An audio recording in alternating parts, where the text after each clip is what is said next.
ঢালিউড অভিনেতা শাকিব খান বরাবরই আত্মকেন্দ্রিক একজন মানুষ। নিজের সিনেমা ক্যারিয়ারের উন্নয়ন ছাড়া তেমন কিছু নিয়ে ভাবেন না তিনি। শুধু তাই নয়, ক্যারিয়ারের স্বার্থে নিজের সংসার সন্তানকেও তিনি বারবার লোকচক্ষুর আড়ালে রাখতে চেয়েছেন। তার বিরুদ্ধে এমন ঘটনাও রয়েছে বিনোদন জগতে।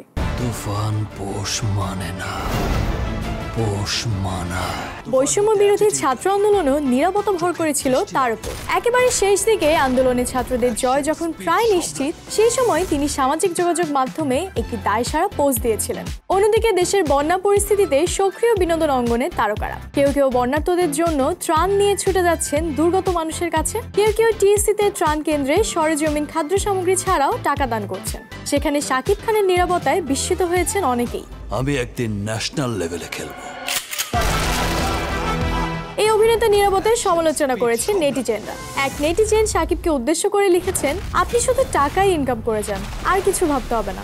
অন্যজন লিখেছেন, দেশের চরম দুঃসময়ে ঘুমিয়ে আছেন ঢালিউড কিং শাকিব খান, এভাবে সবসময় দেশের বিপদে ঘুমিয়ে থাকুন।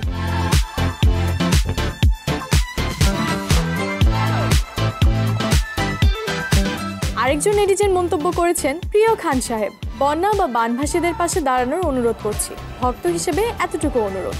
এদিকে বন্যায় নীরব থাকলেও নিজের সিনেমা নিয়ে সরব শাকিব খান। সম্প্রতি মালয়েশিয়ায় মুক্তি পেয়েছে তার অভিনীত সিনেমা তুফান।